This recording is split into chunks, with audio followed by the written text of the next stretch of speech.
This is Undaunted.Life, a man's podcast. I'm your host, Kyle Thompson. Let's get into it. All right, guys, we got a special guest on the podcast today. His name is Andy Coleman.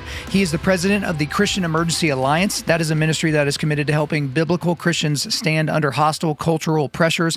So he's coordinated field efforts to assist persecuted Christians in Africa, Asia, and the Middle East. And he's also the author of the book, In the Days of Darkness. And so on this particular podcast today, we talk about, his, upbringing, and we talk a little bit about the fact that he went to the United States Air Force Academy, and then he went to law school and kind of the things that he did. But he started to see some things while he was deployed that absolutely broke his heart. And it was specifically the persecution, the real life persecution of Christians. And so he got into that line of work, eventually founded the Christian Emergency Alliance. But this podcast today it's kind of a wake up call for a lot of Christians, especially here in the West, especially here in America, where we've gotten very, very comfortable. We've gotten very, very comfortable with operating in peacetime and not really understanding or worrying about the plight. I mean, we know generally that there are people in third world countries they're kind of having a rough go of it, and maybe they don't have the economic opportunities that we do. Maybe their churches aren't as fancy as ours, and they're not driving as fancy new cars to park in the parking lots to go to those churches and all those different things. But we really got down to brass tacks about what specifically is happening around the globe right now to Christians simply because they are Christians that currently exist. And so we get into certain things, but I also didn't just let it kind of sit there with all these hard cases. It's like, hey, is there a point where helping these people kind of actually hurts them? What about the military-aged males that are in these areas that their default mechanism in their brain is just to look for rich Western Americans to help them, or to look for the UN to help them, or to look for some random NGO to help them, as opposed to like girding up their loins and helping themselves? And then we talk specifically about the church and how the modern church, again, specifically in the West, it's like we're built for peacetime, right? And if you're a peacetime army and it's peacetime, it actually works out pretty well, but it's when things start to get kinetic and you have a peacetime mindset, how that doesn't actually work out well for you. Talked a little bit about the book, but I really enjoyed this conversation. It is, a wake-up call for a lot of guys, so I'm excited to bring him to you. So without further ado, let's get into it. Andy Coleman, welcome to Undaunted.Life, a man's podcast. Hey, Kyle, thanks for having me. We're going to get into a lot of subject matters here today, but we need to kind of start small, give everybody an introduction into kind of who you are. So you went to the United States Air Force Academy, which is pretty cool, but then you also went to KU Law School, so Rock Chalk Jayhawk. So give me a sense of like, okay, what made you want to go the Air Force Academy route, but then how were you able to, because I don't really understand, like if you go to one of the academies, like how much you need to stay in, like how were you able to go to law school? Yeah. So let's just start with your education, and then we'll build into, because I think that provides a little bit of scaffolding for the work you're doing now. Yeah, graduated from the Air Force Academy, and I spent several years serving as an officer there. And after about 4 or 5 years, I was debating what to do with the next steps as far as getting a degree. I was looking at different programs, but decided to get the JD because it opened a lot of doors and didn't close any. I could stay in the Air Force doing what I was doing, which was trying to keep tabs of enemy weapon systems and developments in foreign countries. But it also gave me options if I wanted to pivot and do something else. So went to law school, opted to stay in the reserves. So that was an interesting experience. But yeah, I got the JD. While I was a law student, I actually got mobilized by the Army. So I came out of the Air Force Academy, but got sent to play with the Army during the surge in Baghdad, 2007 to 2008. And where I had plans to maybe stay in the Air Force or be a lawyer. It was on that deployment to Baghdad that I met persecuted Christians, and my whole world changed after that. Okay, so let's talk a little bit about going and doing that. So, because you could go the military route, you can go the legal route, but you see what you see. So what specifically was it that you saw? Because it's not the normal trajectory, like to one of the, military academies, to law school, to full-time ministry, especially in some of the worst places on the planet. So what exactly did you see, and what did that change in you? Well, I would say it's important for me to reference the fact that I was applying to some other programs. So I really liked the military, but I was also interested in some of the other ways that you could serve in different capacities. But I read a book by Louis Freeh called My FBI. He was the former director of the FBI. And he just talked about how all these options afforded themselves to him in his own career. And I liked that. I liked options. But when I was on the ground in Baghdad, compelling work, trying to keep our team safe across the country.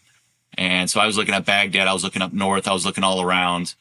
But meeting these Christians, all of whom were displaced by the time I ran into them, we were working in villages and local areas, very different setting than I was used to. But something happened for me when I was, meeting them face to face, learning their names, playing soccer with their kids, breaking bread with them. These people had suffered tremendously, and I had heard about the plight of persecuted Christians before, and it intrigued me. But when I actually started to connect soul to soul, human being to human being, it was like my heart burst. My heart exploded, and my life was forever changed. So even when I was on the ground, I didn't know what to do. I only knew that I had this window, this unique window into this community that was hurting a lot. And so even then and there, I just set up an ad hoc ministry, if you will. I found out some of their needs, which were significant, and I just got on the horn with my church, with my family, with my friends back home, explained it to them. And before long, they started sending waves of materials over so I could just start helping out a little bit with these people. And yeah, it was at the end of that deployment, I came back, finished school. God was so good to me. He gave me a great job when the market had really collapsed around that time. But I was only there practicing law for a short season when I felt compelled. I really felt a heavy weight come upon me, and that I am here to help Christians who are in trouble and to help the church stand. Okay, and so was it before you finished law school that you started the Christian Emergency Alliance, or did that come after? Oh my goodness, it came long after. So I got out of law school. Like I said, got picked up to be an associate at a large law firm. I was practicing complex litigation. It was a great setup. But I really felt impressed because I was helping my local church with some of their ministries in the Middle East. And I just realized at some point, no, I'm supposed to be doing this with a lot bigger chunk of my life than I am right now. So I ended up leaving my practice and moving to join a large Christian ministry that did help persecuted Christians. And so I eventually, in a few months' time, took over the Middle East region for them. So from Egypt to Pakistan, I was bebopping around the hinterlands of these countries and connecting with Christians, just like I was doing on a small scale when I was deployed, but now with a much bigger budget and a lot way bigger capacity. And I did that for about 7 years. And yeah. Let's actually dig into the type of work that you're doing because, when you look at, and again, we're recording this a while before it comes out, but when you look at even generically from a 30,000 foot view, what's happening in Judea and Samaria right now, and you look at how Israel, I mean, if they're trying to genocide the Palestinians, they're the worst genociders of all time. But like, if you were to, they're helping get aid in there. But a lot of the aid, at least initially, when it was coming from random NGOs or whatever, was being stolen by Hamas. And then it was either being thrown away or kept in their tunnels and not being given to the populace. And so Israel, again, they're going to war with these people that actually voted to have Hamas in power. And yet they're the ones ensuring that the water and the food and the grain and the clothing and all that is getting to the Palestinian people, right? Yeah. But how, let's just talk about before the Christian Emergency Alliance, just when you're working with the people in the territory that you had there in the Middle East. How specifically can you, Andy, ensure that whatever materials or whatever it is that you're serving them with actually gets to them? Man, Kyle, that is a great question. And nobody's ever asked me this. In all the conversations I've had, nobody's asked me this question, but that's spot on. And I even started learning this lesson as an officer in Baghdad, because what I realized is there was some big hearts that wanted to do good work for people that they knew were struggling in these parts of the world. But so much of it was going to bad ends. What I realized in Baghdad is I had this narrow window. I could look around and I could see black markets all over the place where supplies that had been sent in were being sold off. They never even reached the people they were intended to help. But for us, the team that I was working with, we had essentially a quiet, private channel to these communities. And I could actually, specifically nurses, there was nurses meeting with some of these Christian women who behind closed doors could slip them what they needed without it ever reaching other people, other middlemen who would then turn for a profit and never allow it to reach where it's needed. So I learned then and there, I was like, man, that's really important. We really got to be focused on how we're getting this assistance to people that we're trying to help, to these Christians. I saw I saw some boneheaded maneuvers in the field where people would allow goods to be trafficked through Islamist organizations because they would tell themselves, well, I'm at least getting help to where it's needed. So this is a good thing. And I would push back because typically they were younger folks. I'd be like, no, this isn't wise. All you're doing is increasing the influence of these people who hate Christ and are actually going to advance a campaign, an agenda against against biblical values, against the Christian community. So that's no bueno. So what we do is we work through the local church. We want to work through the local church because, again, I am seeking to help the church stand through the local churches in all of these countries. And so I want it to channel through them. I want them to be the recipients of that goodwill that's generated with other Christians who are hurting. I want them to have those follow-on conversations if people are struggling and it's a war. They don't know what to do. They don't know what's true, but they need answers. I want local Christians to be able to go through churches. So that's how we do it. We don't do any kind of mass program where we're doing governmental options. We're sending things through official governmental channels. We're working through local Christians, local Christian communities, and the church. Okay, so Andy, help me figure this out from like a practical standpoint, because there's a couple of elements. So I'm sure you've read the book When Helping Hurts. Like that's kind of this thing where how often do you help people? And at one point, do you tell them, hey, stand on your own 2 feet? But if somebody is living in a village where at any point Boko Haram could be coming in and, Hiluxes and come and chop off the heads of all the people in the village because they're serving the Prophet Muhammad, it's kind of hard to say, well, stand on your own 2 feet. Right. It's a little bit difficult. But in a less dramatic way, Andy, how do you prevent the people you're helping from becoming targets? So let's say you're in an area of the Middle East, everyone's poor, everyone's destitute, but here you are giving them things. And so maybe, I don't know, maybe they're walking around in a new pair of pants, or they've got a new pair of shoes, or you can see that they're drinking a water bottle that they didn't buy at a local market or something like that. How can you help these people in a way that it doesn't make them even more targeted for further persecution? Yeah. So we, again, work through private channels. And a lot of times what we're doing is persecution response. In other ways, we might be helping perhaps with theological training. Sometimes there's regions where pastors are run out of Dodge. If they're effective as pastors, like in countries like Iran, that puts a target on their back. And so sometimes they're forced out. They may be forced out of their country, or they may be sent to prison, forcing a junior person to step up into a leadership role earlier than they intended. And so now they need pastoral training, or there's people that have hospital bills that need to be covered, or there's a family who's the breadwinner, the husband, the dad is in jail and they're struggling. Their local church can't take care of them.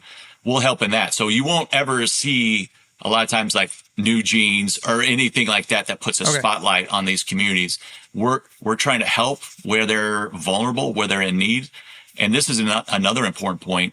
We operate under the principle of the unmet need. So what we love to see, we love to work through local churches in these countries where they already have a heart to help in these ways. They're already evangelizing in tough spots. They're already trying to disciple new believers in tough spots. And they're sometimes paying a price. They are persecuted. They are facing challenges. But we love that. That's us. We're taking the little that we have to offer and we're doing what we can. We're presenting it to the Lord and seeing what he does through it. And so what typically happens is we'll run across some Christians doing that in country X, and they're doing what they have with the little they've got, but their vision is here. They're able to do this. Their vision is here. And so there's a delta there. And it may be in that spot where we can help out a little bit. So they're not dependent on us. If we never show up, they're still going to do what they're doing. So you don't have that same type of dependency risk that can kick in. And we're not trying to, bring people up to Western standards. If you're living in Yemen, what we're just trying to do is help where the church is under fire, where it's under threat. Okay. So let's go back to the point about When Helping Hurts, because for those of you that aren't in the audience, I'm trying to be charitable in my summary of that book. But basically, it's like there is a point where when you've helped someone for so long or to such a degree or actually hurting them, it's a derivative of when people tell you, hey, whatever your kids can do, have them do it. Don't do it for them because you're taking away their ability to develop. Same thing with, elderly folks that are maybe in assisted living. It's like you don't want to do everything for them. You want to do for them the things that they simply cannot do for themselves, right? And so in a situation like this, though, with persecuted Christians in third world countries that are in dangerous situations, like at what point in your estimation and experience would you say that this is the point where helping hurts? I think the point where you are doing things like you described that they should be doing. So this is the risk. You can send a youth group somewhere and they paint a house. But if you look around it's an impoverished area, we're painting a house, but the locals are sitting around on their thumbs and they're watching these foreigners come in and paint the house for them. It's like, well, I'm not sure that that's communicating what we want to communicate, and I'm not sure that's incentivizing what we want to incentivize. So again, if our goal as the Christian Emergency Alliance is to help strengthen the church, that strength is going to come through repetitions. It's going to come through lifting and pushing against resistance. So we like to come alongside and partner with them, come behind them with what they're already doing. I think when you get into danger is when you come in and, again, big hearts. Some people have really big hearts and they just want to make life more palatable. They want to make life easy. And they come in and they substitute their actions in favor of the locals. So that's where I think we have a problem. We want to be able to just come in, help them under fire. Because, for example, you mentioned Boko Haram in Nigeria. I don't think most people have an idea of the scale of violence. It's likely the most kinetic physical persecution on earth right now. It is a localized equivalent of the Arab conquest, the Islamic conquest of North Africa. All of North Africa used to be Christian. What happened? Yep. We think of it now as Islamic. It was entirely mowed down. That is what's going on in northern and central Nigeria. So in those cases, we're confident there's nothing that we're not breeding dependency. They're not people that we're not doing work for them that can't do themselves. It's literally getting medicine to people that are on the run. It is helping widows who have no assistance otherwise because they've had to flee their village. It's trying to cover hospital bills that are just not being paid or they can't get into a doctor. So those are the types of circumstances that we are confronting. Okay, Andy, I definitely want to get back into Boko Haram, but I want to come back because you triggered something in my brain because I've thought about this because, for you could say decades, but especially for the last few years, the immigration question here in the United States has been a hot button issue. Sure. The illegal immigration that was allowed by the Biden administration versus the tamping down of it here with the Trump administration, and all the kerfuffle that comes with all those different things. The one thing that's always concerning to me is if I'm being charitable and saying that, okay, yes, the people that are illegally cutting the line and coming into this country illegally on purpose, maybe they're destitute, they're desperate. What would I do if I lived in their country and in their situation? The issue I have, Andy, is when military-aged males, strong, virile, 20-something-year-olds, 30-something-year-olds, 40-something-year-olds, people that are in the most energetic stages of their life or in their most productive stages of their life, when they flee from their country, it's like, wait a minute, if y'all are looking around for the guys that are going to fix your country, you're it. Like, I forget what NBA coach came in. He's got a really famous thing. I think it was Pat Riley maybe, or Rick Pitino. He came in and looked at his players at halftime and he said, hey, guys, there's not another team coming through this door, right? Y'all are the ones that are here to fix it. I'm wondering, again, I'm trying to be charitable because I'm living in Edmond, Oklahoma. I'm not worried about somebody coming into my neighborhood and snatching my family out and, executing them in front of me, while they're raping my wife before they execute her and then execute me. I'm not having to worry about that. But for some of these people that are over there, is there that level of, hey, guys, don't automatically be looking for help from rich Westerners or from NGOs or from the United Nations or from any other, feckless semi-military organization. At some point, y'all are going to have to get together and push back darkness yourselves. It's almost like you were talking about, you're making a reference to the Crusades, and Raymond Ibrahim, who's a mutual friend of ours, wrote the best books I've ever read on the subject. Defenders of the West is just a mind-blowing good book. Christians in that area were pushed back and pushed back and pushed back. And then finally they said, enough. enough. We're taking this land back and we're killing all of you, right? And again, there were atrocities on both sides. We don't need to really play that out today, but do you kind of get what I'm saying, Andy? Yeah. I'm trying to like work this out as I was preparing this interview and as I was reading through the book and going through, it's like, at what point do we say, okay, we're getting people together and we're just going to kill Boko Haram? And it's not going to be Navy SEALs from America. It's going to be you guys. You know what I mean? Yeah. No, so all the threads that you're pulling on are important. And I think as Christians, we cannot allow ourselves to be compartmentalized where our faith informs, maybe Sundays. It can't just inform our men's group. It's got to be something that we're taking day in and day out, and it applies even to these situations.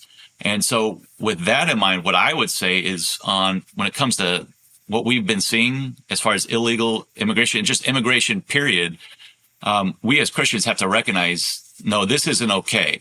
No country in the history of man went through this and it ended up well. Mass migration really is, in my opinion, criminal. It is dislodging the local culture. It shows no regard for the local culture, and it is really supplanting that local culture. So that's just wrong. That should be resisted. And so a lot of what the type of work that we're doing isn't implicated in this. The people that are the military age males that are crossing borders illegally, that are getting shuttled through, that are getting benefits out the nose, that in some cases are getting benefits, and it's not just in America. This is happening in Ireland. This is happening in England. This is happening in Germany. It's happening across the West. Something nefarious is going on, and we as Christians cannot be blind to that. We have to recognize that for what it is and resist it. The fact that these people, there's an agenda pushing this. There's a lot of money pushing this. So on the one hand, we can resist that and say, no, we don't want to advance that. We don't want to promote that. In fact, we want to curtail that and stop that. That is perfectly fine. One of the things that I have encountered in different places, but it's a consistent theme, is an overly misplaced pietistic Christianity that is very limp-wristed. It is very weak, and it is very content to not speak. It doesn't want to offend anybody. If there's problems that are coming against the church, then we just have to continuously absorb it. If people want to dislodge a Christianized culture, then we need to just let it go. And that's one of the other things that, as the Christian Emergency Alliance, when we're talking about strengthening the church, we're talking about that as well. Raymond Ibrahim talks about, the different seasons of Christian history where Christians have resisted the darkness. We need to resist the darkness today. We need to rediscover our story. We need to rediscover our Christian history. There's great lessons for us to learn. That's one of the ways that we have to bolster one another. But this is something that we're confronting in places like Nigeria, in other places where we want them to be able to stand up, protect their own areas, and have the type of protections that they as human beings should have anywhere. You should have the expectation that if you own a farm, strangers don't get to come on your farm and schwack your family, schwack you, steal your stuff. We need to stand up against that. Unfortunately, in areas like this, they just don't have any champions. But one of the important things for us to walk away from is that we are the church. There is no other team, like you said. There's nobody else coming through the door. We can't look to the Canadian government. We can't look to the American government. We need to look at the church. We're the church. We're one giant spiritual family. We're resourced to the teeth. We feel vulnerable and alone and isolated. That's got to go. We are a massive spiritual family. We're a massive body, and we just need to look around and remind ourselves of that. So whether we're in this country or that country, mass migration is not the answer. Biblical truth, biblical standards, and a capacity to help strengthen the church where the limbs are weak. We're confident that is what the church needs and what the world needs. Hey guys, real quick. I know a lot of you guys struggle with getting a consistent workout routine. So wherever you get to, whether that's the Globo gym or your home gym or even like a parking lot somewhere, you get there and then you don't know what to do. You get there and you're just like, well, what in the world am I supposed to do today? And you just kind of meander around, and maybe you're trying to get ready for like a mountain hunt in the fall, or you've got a mud race coming up, or you just want to be generally a strong and fit dude for normal everyday life, but you don't have a program that's tailored for you. I want you guys to stop wasting time at the gym or wherever you're working out and just settling for that same old routine that you've always done. It's time for you to get a guide that will help you reach your fitness goals. And that's why I want to introduce you to my friends over at Mountain Tough. Mountain Tough is a fitness and mental toughness app developed by military special operators and mountain hunters that's becoming a global movement for building mentally tough athletes on and off the mountain. So Mountain Tough is a native app ready to be downloaded on all platforms. So that includes iPhone, Android, Apple TV, and Roku.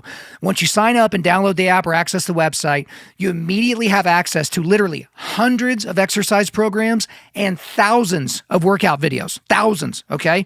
That includes structured hybrid strength and endurance programs, daily workouts, the full exercise library, mental toughness training, prehab and rehab, the Mountain Tough community and accountability, and a bunch of other stuff. And guys, you can use it all on the go, online or offline, no matter where you decide to train.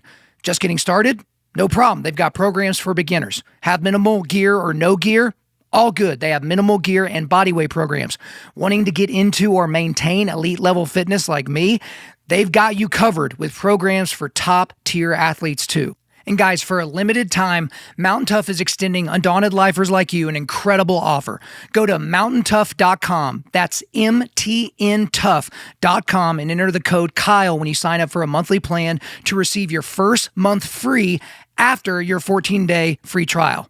So for guys that aren't good at math, that is 6 weeks free to make sure this app is for you, and I'm sure it will be. That is 6 weeks free on the best-in-class physical and mental training app in the world. Stop wasting time. It's time to get real fitness results and let my friends at Mountain Tough guide the way. Again, go to MTN Tough. That's mountaintough.com, promo code Kyle. Well, Andy, you're getting into some of the stuff that we'll talk about when we get to your book here in just a second. What part of it that you're advocating for and that I would co-sign is a change of mindset. So, for instance, you live in some suburban area in America, and your mindset is if something goes wrong, I call the police.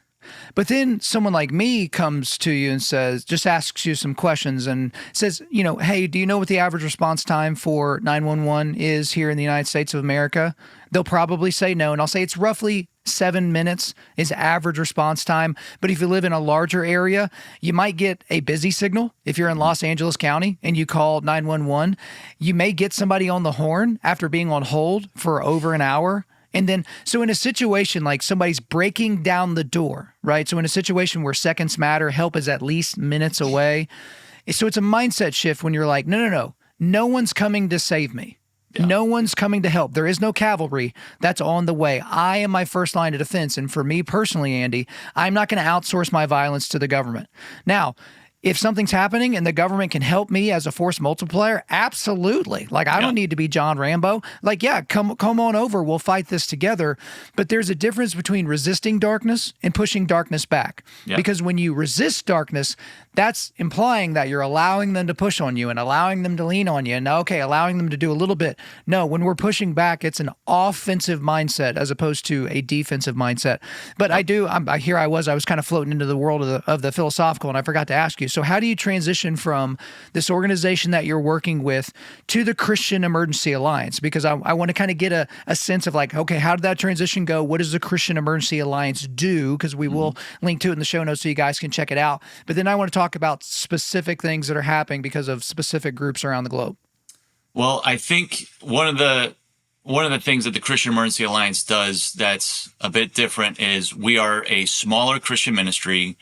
We are very agile, very flexible, and we are trying to be very responsive to these needs rather than really giant, massive infusions of project dollars or anything like this. We're trying to be much more targeted, much more tailored. But I also want to touch on something that you brought up, and it's critical, and it is our mindset. We do need to shift how we approach these things as Christians, and I don't care where you're listening to this. You could be listening to this in Texas. You could be listening to this in Germany. You could be listening to this in South Africa. But we have to re-examine the mindset that we bring as Christians. So your description of, well, who's responsible for safeguarding my family? Well, you are. I'm responsible for my family. And again, we are combating this overly pietistic Christianity that's in many corners of the world. And what I emphasize with them is, look, if we look through Scripture, you see the model of a shepherd over and over and over again. A shepherd takes care of their sheep, takes care of their flock. They cultivate a voice to help and direct them to nourishment, to protect them.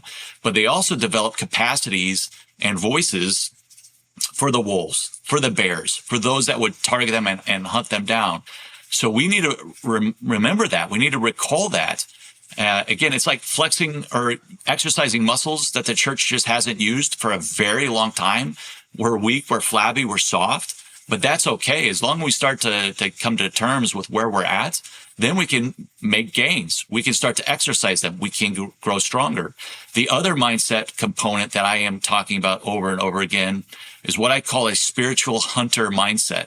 And it comes from my military background. This is where I first started connecting some dots with what I was seeing overseas. And when I went through combat survival training, it was really, they were simulating what it was going to be like for us if we were a downed airman, airman in enemy territory. And they told you, they're like, look, we're going to simulate this for you. We're going to park you in the mountains. You're not going to have much. And we're going to pretend to send companies of infantry to come and grab you, to harm you. They're going to be well armed. You're not. They're going to have a lot of equipment. You will have little.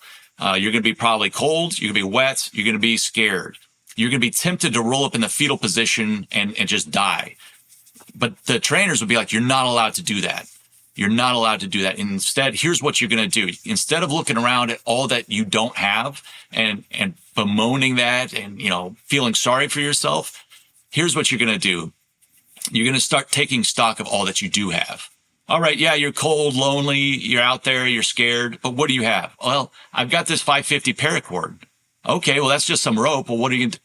Well, gosh, you know what? I can actually make some shelter out of this. I can actually fish with this. I can set traps. I can get food. I can take care of my needs. Wow, okay, I got that. Well, what else do you have? Well, I'm surrounded by mountains. I'm surrounded by this forest. I have all kinds of ways to conceal myself. I've been taught a few things to conceal my movements.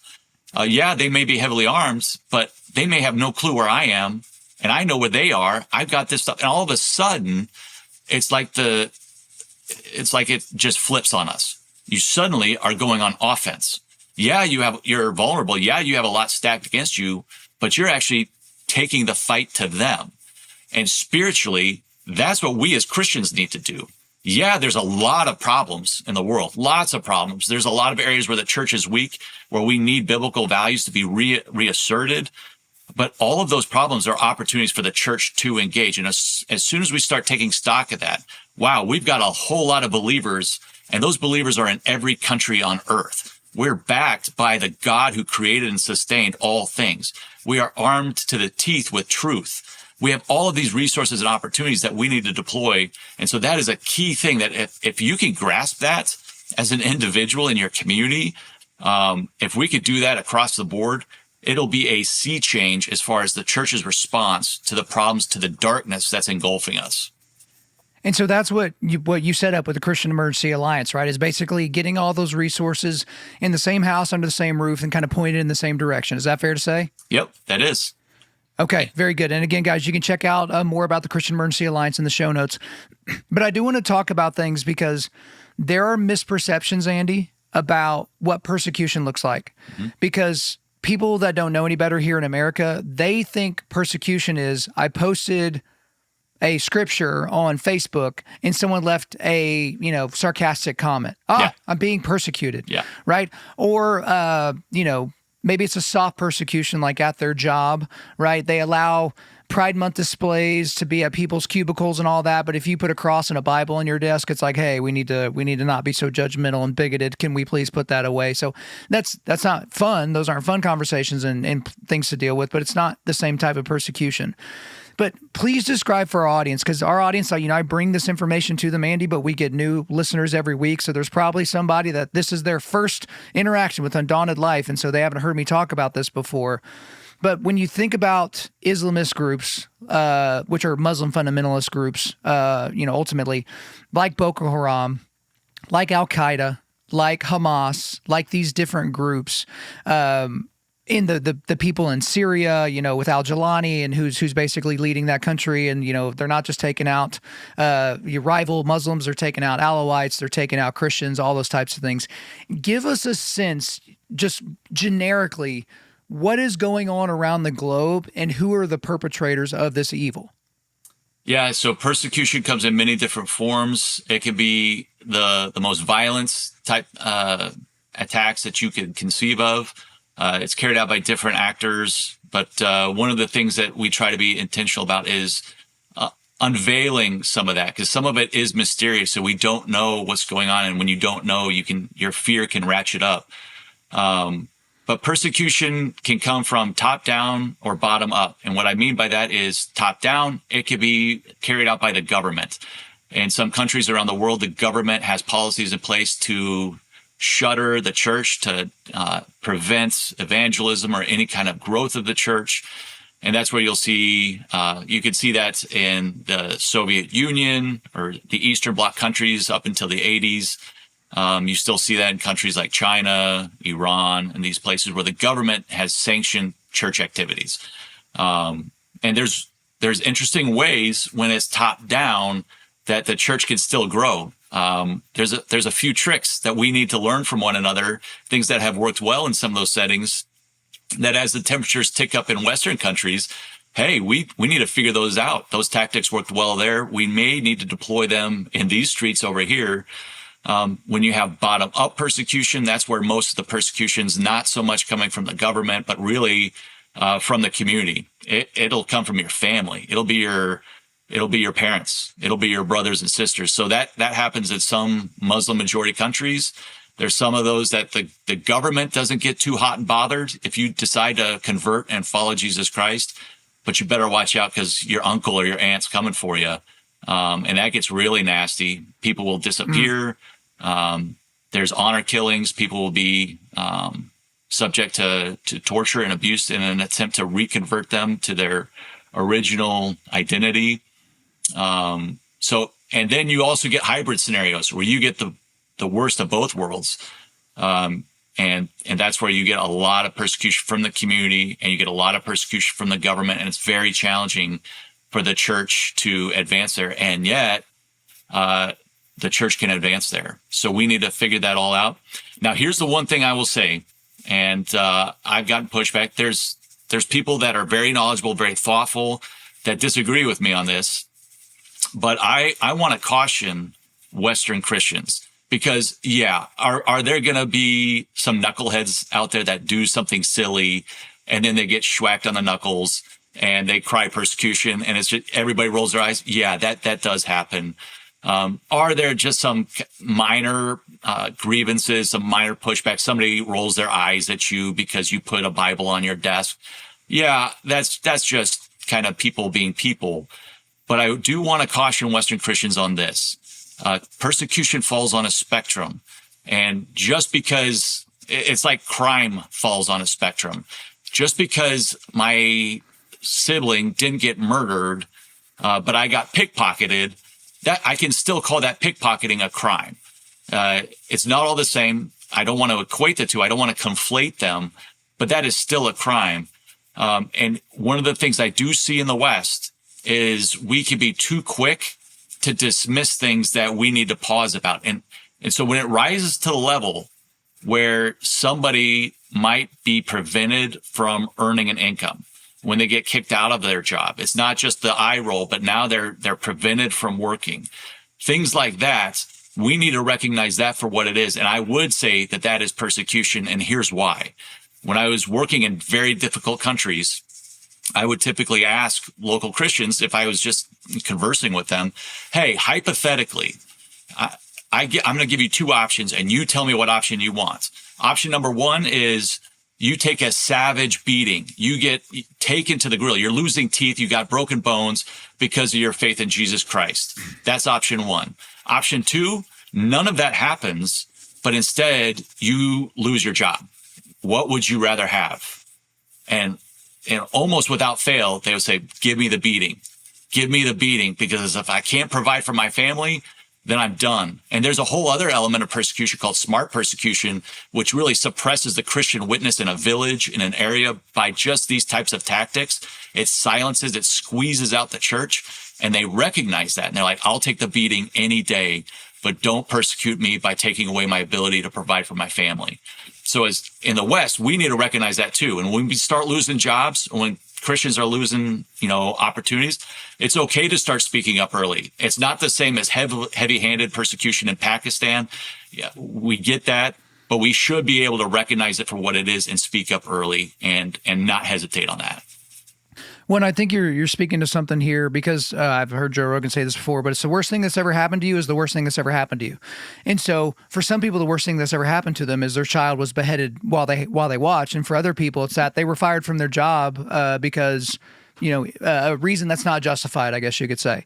And so it's still bad, like categorically in a binary 0 or 1. Yes, it's in the bad category, the negative category. It's just the degree, right? Same thing with depravity. When you're talking about people that have been saved, there are people that, came to Christ as a 7-year-old at Awana, and there are people that came to Christ as a 37-year-old when they had a needle still hanging from their arm and a belt wrapped around it. And it's just different levels of depravity, right? It's different flavors of sin, if you will. But this is probably a good time to transition to talking about your book. So here's the book right here, guys. It's In Days of Darkness, a manual for ordinary Christians facing unusual times. It is in the show notes so you guys can check it out. And so I want to hit so there's the very quotable things within the book, which I think will allow us to talk about things in a larger topic as we wind to a close in our interview. But a couple of quotes from the book. One is, too many churches are built for peacetime. That's probably one of my favorite quotes of the book. Too many churches are built for peacetime. And another quote that's attached to it is, the persecuted church doesn't pray for persecution to end.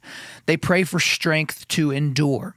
Yeah. And so that's the thing that I see, especially again here in America, where there's a lot of soft persecution. We're not worried about someone, like Boko Haram coming into our home church and running us all out of there, or, what happened to the Coptic Christians that were beheaded there on the beach, in a line or that type of thing. We're not really worried about those things here. But gosh, I just got to say, I super agreed with you whenever you were talking about that in the book, because it's like, we are so comfortable. And a lot of people think, it's like people don't know they're in a fight until they get punched in the nose. Yeah.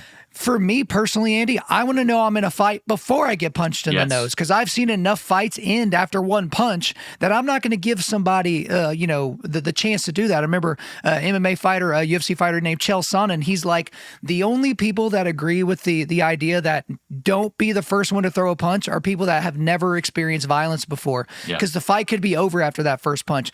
I know I'm in a fight when you have entered my personal bubble of space where your fist can reach my face and you've got that look in your eye. In that moment, we're fighting, and I'm trying to get the jump on you. But as a church, right, so you could maybe say capital church in the West, the capital WS, gosh, we're just not ready for it. And then if we feel a little bit of that persecution, Andy, we're just like, oh, just please stop, as opposed to like, no, like give me more endurance, give me more ability to hold up under the weight of this bar. So what say you to that? Well, Kyle, I think that is spot on. And that's one of the reasons why I am really impressed by your ministry, your work, and why I think it's very important, is that this is something that a lot of men are coming to terms with. They look around and they realize that, spiritually speaking, they may be soft, they may be unprepared, and they're not exactly sure what to do. And in fact, that was one of the genesis markers for this book, is I would go to these countries, I'd come back to Western countries, and parents, dads, often, a lot of times moms, would pull me aside and be like, look, I don't even recognize my own culture in some respects. I don't know what to do. I don't know how to raise my kids. And so what we wanted to do, I was able to talk with them. In about 5 minutes, I could talk them down from the ledge. I could restabilize the horizon, because what I was doing is I would just listen to what their concerns were. And I recognized that it was the exact same card that was being played in a more mature fashion overseas, but it's the same trick that the enemy's trying to pull on us. I helped them to understand that. I gave them a couple tips on what I'd seen work well overseas, and they were better off. And so we do need to learn from that, and especially men need to learn from that. There's a lot of young men who are coming to the church. They're coming to faith from backgrounds that were radically opposed to Christianity. Something is going on. There's a lot of men that are stepping up and realizing that they have a responsibility to lead themselves well, to lead others well, to lead families well, and that they need help on that. And that's one of the beautiful things that the persecuted church has to offer us. They've been through this before. They know these tricks. They know how the enemy tries to wiggle around. We don't recognize it. It's dark. And I love your imagery, because it's the same imagery that I'm pursuing, of light pushing back darkness. That's what we're trying to do. And it looks really dark. It looks really alien in some settings for us. We don't know what to do, but they bring in a flashlight. They help us to walk out. And in the same way that at the Christian Emergency Alliance, we try to help them where they're really under fire, they're really helping us to prepare for what's coming. It's like when I went into boot camp, I talked to a couple veterans, and they're like, look, when you go to boot camp, expect A, B, and C. A, B, and C is going to happen. And I did. I went in and I was a little bit more prepared. Did it make boot camp easy? No, it didn't make it easy, but it was way more palatable because I knew what to expect. Chinese Christians, the Chinese house churches, have been growing for decades. And this was decades ago that they had this problem, but people would come to faith and quickly encounter resistance and pushback and persecution. And sometimes those new believers would walk. And the Chinese house church leadership was like, we got to fix this. We got to figure out a solution. So now, at least with some of the lines, when you have a brand new disciple, the very first lesson they get is on the basics of the gospel, the basics of the Christian life. Lesson number 2, the second lesson they get, is on pressure and persecution and how to wisely respond to that. And by encountering that early, it was almost like they were inoculating believers, inoculating new believers. So then when they did get roughed up, when they did have a hard time, they're like, oh, this is par for the course. They warned me that this would happen. They prepared me for this. And okay, this is just following Christ. Well, Andy, look, light is not the absence of darkness, okay? But we somehow think it is. No, darkness is the absence of light. And so if there is a place that needs light, you're the one called to do that. I remember this guy, he got so mad at me via email because he's like, hey man, I'm going to be going and ministering to the illegal immigrants at Eagle Pass and sharing the gospel with them. And I'm inviting you to come along with me. Right. And so I'm like, hey man, that's great. Like, I'm not going to be able to come down there and help you. I got my own stuff going on, but dude, like, all the power to you, whatever I can do to help. And his response was, oh, fake podcaster. I give you an opportunity to share the real gospel and you just want to sit there behind your microphone. And I'm like, buddy, it's just not my race. Yeah. Right. My race is my race, and my race is currently and mostly ran behind this microphone. It's going to have a large impact. In your race, what you're called to do is right there at Eagle Pass. And I would encourage you to do that. And whatever I can do to assist you with that doesn't involve me uprooting my entire life and entire family to go down there to help you, is what I'm here to do. Guys, there are places in your community, in your business, in your household, in your own self, where there needs to be light, and you're the light bringer, right? Yep. Or you're going to be pointing to the guy that can bring the light, as it were, in a Christian sense. But Andy, we're running out of time here, so I do want to make this our last question of the day. A couple of more quotes from the book that I think are appropriate to help us with this conversation is, what if God is calling you to stay in place, even if it wasn't safe, right? So that's one thing. And the second thing is, in the face of evil, neutrality is complicity. And so there are people that have this internal consternation of, okay, do I stay and fight or do I flee and live? And this isn't, I'm not talking about like in a Braveheart sense, right? Because that's where we always go in our brains. But there are times like Christians in California, Christians in Canada, like here in the United States of America, they're like, wait, do I stay here and fight back against the school board, or do I pull my kids out and homeschool them, right? Do I take the Benedict option, as it were, which is basically, nope, we're just going to create our own little communities, and we're not going to be in these places where we need to be pushing back darkness, which, generically I'm not really a fan of. But there are a lot of people that don't really know what to do, but there are people that see evil, specifically maybe in their local school system, and they just try to stay neutral because they don't want to rock the boat. They don't want to get negative comments on Facebook. They don't want people to be seeing their face, and then all of a sudden they don't want to shop at their coffee shop anymore because they're like, wait, that bigot doesn't want gay porn in our libraries and in the public schools. I hate him now. Mm-hmm. So what would you say to those people that are feeling some of those things, Andy? Well, here's what I would say is, I would encourage you to pray. I would encourage you to seek the Lord's direction, because he doesn't direct us all the same. We all may be facing elements of a hostile culture. That, I think, is true. And that's what we're trying to up-arm Christians who are maybe soft, pudgy Christians today spiritually, but we're trying to harden them. So regardless if they are called to stay and plant a flag and not back up an inch, or if they're called to do a tactical retreat and land somewhere else with their family and shepherd and spiritually fight there, then we want to equip them to do that. We need to spiritually harden one another, support one another, and recognize that people, like you said, have different callings. But that's beautiful. We have so many challenges facing us as a church. There are so many challenges in our countries, in our communities, that it can seem overwhelming. But it's really not. We just need to be faithful with the little that we have, the leading that we have from the Lord, and to strengthen and champion one another's and to have strong connections as a spiritual body. Again, we are light, that we have to be in the public square. We have to push back against the darkness. That's honestly one of the reasons why we picked the cover of that book.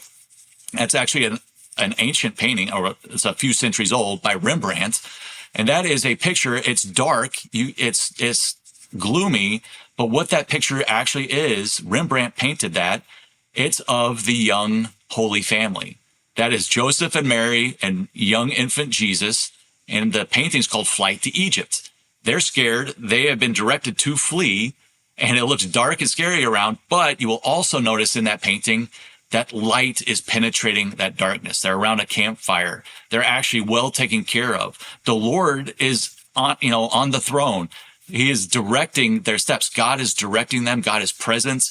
And so even when it seems scary and challenging, we are serving a great, good, and righteous God who loves us, who loves the world, and who is doing something even with all the evil. He is performing, carrying out his own purposes, not just despite the evil, but sometimes because in and through the evil. He's doing a judo flip on all of this. And we just have to be content and lean into that, to lean into those challenges, recognize we have areas to gain spiritually. I hope this book helps a lot of people to do that. I hope it strengthens them in an easy, digestible way that borrows lots of insights from those who have gone through this meat grinder for decades or centuries. We need to learn from one another, strengthen one another, and be content to carry out our own missions, recognizing that others have been called elsewhere. Well, Andy, I'm very appreciative of having guys like you in the fight, doing the things that you're doing. Thank you for the conversation that we had today. But that's all for me. Is there anything else you want to get off your chest? Nope. I just want to encourage the men out there. God has a purpose just for you. Lean into that, figure out what it is, and strengthen yourself because others are counting on you. And we have a great adventure ahead of us. These are exciting times to be alive in. And I'm just thankful to serve in the trenches with men to the left and right of me. All right. Thanks again, Andy. Thanks, Kyle. There you go, guys. I hope you enjoyed my time with Andy. But before we let you go, we are going to do a quick resilience boost. At Undaunted.Life, our mission is equipping men to push back darkness with content that forges spiritual, mental, and physical resilience. I got 2 links for you today. I've got a link to the Amazon where you can go and get In Days of Darkness, a manual for ordinary Christians facing unusual times, and also a link to the Christian Emergency Alliance so you can check out Andy and all of their work. Thank you for listening to this podcast. Wherever you're listening to this, please subscribe, rate, and leave us a positive 5-star review. If you want me to come speak live at your event or on your podcast, just shoot me an email to info@Undaunted.Life. That's info@Undaunted.Life. Follow us on Instagram and like us on Facebook, and check out our website for everything else, including how to donate to keep more content like this coming your way. Just go to www.Undaunted.Life. And as always, we want to thank the band Holy Name for allowing us to use their music for our content. The music on this podcast is their song Perpetua, which is off their self-titled debut album on Face Down Records. The links are in the description. I'm your host, Kyle Thompson. Remember, keep pushing back darkness, keep forging spiritual, mental, and physical resilience, keep seeking the Lion of Judah.